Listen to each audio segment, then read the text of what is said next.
Hello, Padamini, and today's episode, DIY yoga. This is something that I've been wanting to record for a while because it's a conversation that comes up frequently with me and other people, typically, and most especially lately, because people will ask me my age, because they're looking at my appearance and they're looking at my body. And when I tell them, I'm approaching 50, they're like, what? um, I realized this the other day. So I'll be turning actually 49 in a couple of months. Every 7 years, the cells of our body completely are replaced. So I'll be starting my seventh body in this lifetime. And it occurred to me that my BMI, my body mass index, has stayed in the same range because I am always around 150 pounds. I'm just under 5'9", and or should I say over 5'8". And I'll gain weight. It could be anywhere from it usually falls into like the 5 to 10. Every now and then, I gain more. I recently, more than a year ago, had gained the most I ever had. I think I got up to over 170, and that was the highest. And typically, what will happen though is I'll usually get sick or something, or get busy, and I'll just like lose the weight. It'll just disappear really quickly. Probably because I'm not so focused on it. I might be just because I make notice of like, oh, I'd like to lose some weight, and so it's a positive messaging, and I do my best to carry this over in how I speak to myself and how I view my body, and that includes, actually looking like, and I recommend this to everybody. Just like take off all your clothes, look at yourself naked in the mirror, and look yourself up and down, and instead of looking for all the flaws, accept the reflection, love the reflection, no matter what. So that's been my thing. My body's done all kinds of things. Like I've also been very sick and have lost a lot of weight, so I've also been on that end of it as well. And in those instances, I had to the same thing. So it wasn't just about heaviness. I think I'd lost a lot of weight. I had pneumonia, and I looked in the mirror, and I was so skinny, and did not look healthy, and it triggered me, and I realized like, no, I need to look and speak to myself in a loving manner, because then the behavior of love towards self, and the behavior, and that includes choices, the food that I put in the body, the company that I keep, my environmental well-being. And yoga for me is an integral part of this dialogue with my body, and also my acceptance of my body. I think yoga, more than anything, supports that love. And so I just want to share with you, because I have, for the past 10 years, a daily self-practice of yoga. And when I speak to other yogis, and this includes teachers, people are like, wow, you practice every day. I typically set aside an hour. It's not always an hour. Typically, though, like that period is what I like to set aside. And I'm going to tell you in this presentation how I was able to do this, because you can do it, anyone can do it. And beyond that, it needs to be very, very personal. So I might share my tips and what works for me. Everyone's going to go down their own path. So this isn't the path. This is my path. This is something I hope others, because people express like, oh, I wish I could do that. Well, you can. And I'm going to give you some tips how. So I started studying about 20 years ago, and it wasn't initially for the purpose of studying yoga. Actually, I was doing martial arts, and I just wanted to be more flexible in my body. And I was in my 30s, and I just passed my Saturn return, so I made a recommitment to my health and wellness at that time, because that really was motivating me. And I had studied martial arts in college, and I found this really great studio, this wushu studio, when I moved out west. And I loved my classes and was really getting a lot out of them. I wanted to feel more flexible. There was a guy that would come in, and we would stretch before class, and he was so flexible that I was like, I want to be flexible. So I began just taking a yoga class maybe like once a week or every 2 weeks.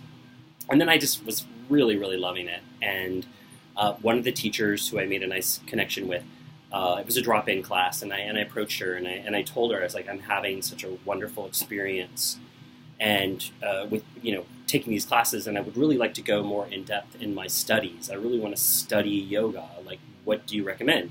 And she referred me to a man who taught at the same studio. His name's Timo, and I went and took Timo's class, and I totally got why she recommended him. This man, and he's still going at it. He's such an inspiration. He's very, very disciplined, and so I found a teacher that would role model for me what I was looking for. And at that moment, I was looking to increase my self-discipline in terms of well-being and self-care. He modeled that to me, and so I could really resonate with him. And the other thing that there's so many things I can say about Timo and all the wonderful things that he did, because just in terms of the types of classes that he offered and the hour. I mean, we would go in depth. It was a typical class was maybe around 3 hours, and I would go 3-4 times a week. And I was really enjoying what I was learning. And through the early years, he made a point of telling all of us studying with him that he said, look, you have to develop a self-practice. If not, then I fail as a teacher, because I'm not teaching you in order to create a dependency on my instruction. I am instructing you so that you can give it to yourself. And that really stuck with me. And yet I studied with him and many other teachers over the years, because I would go and check out other classes. And then at one point I moved to Hawaii, and I had other teachers. And at one point I wanted to do a teacher training. I went and did a teacher training in Hawaii. And my teacher training in Hawaii at Kalani with Kathy Elder is amazing. I can highly recommend her. She helped me understand the basic building blocks in yoga. So something I think that I was intimidated by when I would try to do my self-practice is like, I don't know what asana to do, and I don't know what's best, and blah blah blah. So she just kind of stripped everything away and explained, that you're always doing a sequence of forward bend, back bend, spinal twist. She said that's what your spine wants to do every day. It wants to do a forward bend, a back bend, and a spinal twist. So even if in the moment that's all that you were to do, like you're feeling kind of creaky, forward bend, back bend, spinal twist, you increase the circulation in your spine and to a great degree, and it's a huge relief. And you just feel better and centered and strong. So her giving me those building blocks meant, I'm like, okay, well, I have a good idea of what the forward bends are. I've been practicing for a while. Basically, you're putting your forehead toward your pelvis. Back bends, you're putting your head away from your pelvis. Spinal twists were pretty, obvious. But I would be in a class, and and if I didn't know, I would ask the teacher while we're in the pose, what is this? And they might just say, oh, it's a side stretch. Okay, well, so there are side stretches within the practice of yoga, and those you can integrate, after a spinal twist. You with the side body stretches, you're not necessarily, you can integrate those at any time. The important thing is the forward bend, back bend, spinal twist, and that can be in any combination. Say forward bend, forward bend, forward bend, back bend, spinal twist. It can be forward bend, back bend, back bend, back bend, back bend, spinal twist. You know what I mean? As long as the sequencing is forward, backward, spinal twist, it doesn't matter how many forward bends you do before how many back bends you do before how many spinal twists you do. I like variety, so I like to move through sequences and sequences. And you'll also, when you take a class, teachers oftentimes use certain sequences, and you may find sequences that really agree with you. So for those of you who are really interested, I would say get out there, find classes that you like to take, find classes that inspire you, and take those classes and try different. The tree of knowledge that is yoga has limbs, has schools of different types of yoga. There's no one yoga. In fact, Yoga, when you become a practitioner, which means like you actually use it medicinally, you treat yourself to yoga, and you treat yourself with yoga. When you're a practitioner, the emphasis is less on like repetition and doing the same thing necessarily every day and all the time. It has more to do with like what's going on in my body. What season is it? There are different things that my body might need if I'm in a cold environment during the winter. I'm going to wake up, and this is when I love to do yoga, fresh out of the bed, clear my mind, go right into a meditative state, go right into yoga. It sets me for the day. I feel amazing as a result. The thing of it is, when you give that to yourself and you begin your day in that way, by self-practice, you'll notice the difference when you don't do it. And you'll want to feel good. You'll want to do practice every day. So, then you have to deal with, your mind and time. And I'm going to talk about that, like the self-doubt or recrimination or any negative self-talk. For instance, if I decided when I was doing my self-practice, I made a commitment to self-practice, and I did it at a time like it was a necessity. Like I got busy, I was working in production, and I got so busy I couldn't get to the yoga classes and studios that I typically could. And I was keeping very odd hours, and I'm like, I need to give it to myself. So I set aside an hour every day, but sometimes I would oversleep or not feel like doing yoga, or only feeling like just doing a little bit of restorative or only 5 minutes. So I think, yes, have goals, work toward goals, like an hour, setting that aside.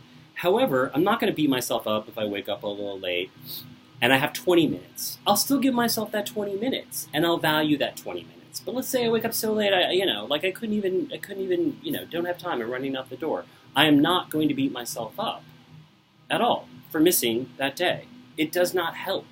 So trust as you're practicing every day, as you're making the time to do a self-practice, trust that you will return to your mat because of how good you will feel. And if you can quiet the negativity and the self-talk and trust that you'll return to your mat and go to your mat when, as often as you can, you will, over time, it'll just become the thing that you do. You wake up in the morning, you do yoga practice. And no matter where I am, no matter what's going on, I've got to such a degree now, like I really just need a very tiny bit of space to give myself self-practice. I can use other things in the environment, and this is one of the reasons I really like yoga, because it is so sustainable as a person ages, and I have to say I have really, really, really good health, and very thankful, and also it's a point of focus for me is maintaining good health, and so part of that when you're creating a self-practice is to actually create an environment that invites you to self-practice. So for some of you, you're already been studying. You've already been doing yoga for years, and you're already kind of putting these asanas together, and you've made a few approaches, to a self-practice. Be sure to create a space, an altar, or something so that when you're practicing, like I have a picture of Shiva over here, like take symbols, take spaces, lighting, incense, bells, like whatever you need to set the tone and to pull you into that space, and just it can be simple, it can be elaborate, it can be its own room. It really doesn't matter. Work with what you have. Feel good about what you have and what you're doing to create that space for your practice, and create it every day, just in whatever way you can. So if it's the 5 minute, 30 minute, the 1 hour. Maybe some days all you want to do is this quiet seated meditation. Perfectly great. I mean, that's awesome. If you're really anxious and feeling nervous, that may be the most calming thing for you to do. Understand too, especially because now there's a lot of great press, I want to say, and encouragement for people who haven't tried meditation to try it. For those of you who may be sitting still, is a challenge. Yoga is a moving meditation. So I would say if you're looking at classes and you're studying yoga, to really find teachers that understand yoga as a moving meditation. And a good way to move toward that is to look for classes in pranayama, because pranayama is all about the breath and connection to the breath. Any practice you do, as long as you're connected to that breath and you're feeling it and you're consciously breathing, you're in a good meditative space. Then it becomes less about like what's going on in your mind and more about releasing stress and tension and receiving, infinite love and abundance from the universe as you go into these sacred geometries with your body. Yoga is really, really cool. I loved that my yoga teacher, Kathy Elder, who did my yoga teacher training, she came out like first day and she's like, yoga makes everything better. Okay? Doesn't matter what you're into. If you're an athlete, yoga makes it better. If you're a dancer, yoga makes it better. Like whatever's going on in your life, whatever job you do, yoga is for you. Unless you don't want to do it. No one's going to force you to do it. However, meditation, that's a valuable thing. If you're not meditating, you might want to look at that. You might want to consider it. So, let's see. Yes. Trust yourself. As I was developing my vocabulary of asanas so that I would know different forward bends, back bends, and spinal twists in order to put together different combinations. And now, after years of practicing, I have, my own little sequences that are my go-to, that feel really good on my body, that I feel like, get all the right spots. I will oftentimes, say, like I'm feeling in my body, like, I want to work on my core strength, so I might, introduce a little bit of Pilates in there. Pilates is a great complement. I definitely will encourage every yogi that's looking for classes out there to find instructors and classes that focus on alignment, physical alignment, okay? Not like I'm being all like this, but physical alignment, with your shoulders back, your heart open, and your alignment with your ears and your shoulders, your pelvis, alignment. Iyengar is the tradition of Iyengar in the schools, very, very good because of focus on alignment. Anusara, another one, great, focus on alignment.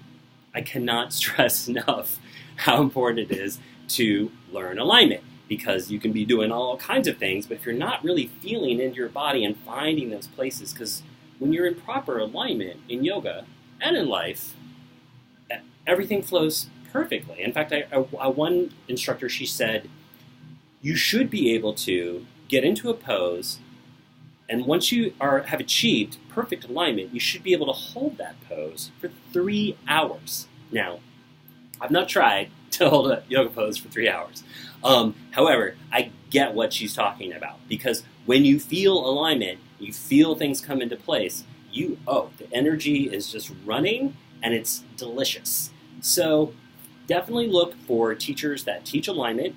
I highly recommend restorative yoga, if you can take restorative yoga classes.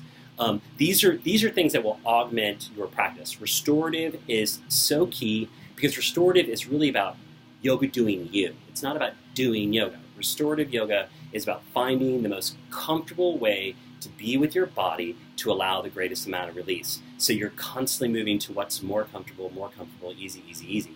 Restorative is so key when you're going through hard times or stressful times and you're needing to unwind, or maybe you're getting over an illness, or times in your life when you need to give back, when there's really less doing. And I have so many stories of how yoga has helped me develop as a human being, and develop as a spiritual being, and made me a better person, essentially, and brought a lot of happiness into my life, because that's what yoga does. And for those of you who are experiencing this yourself, and you're out there and you're exploring, I wish you all the success in developing your self-practice. If this is what you feel called to do, I can highly recommend it. I believe it's wonderful, and I believe it will keep me going to a ripe old age in really wonderful shape, really enjoying my body, really calm with my emotions, centered, grounded, present, because that's what yoga does. So, DIY yoga. You can do it. You can do it. All right. Namaste, everybody. Namaste.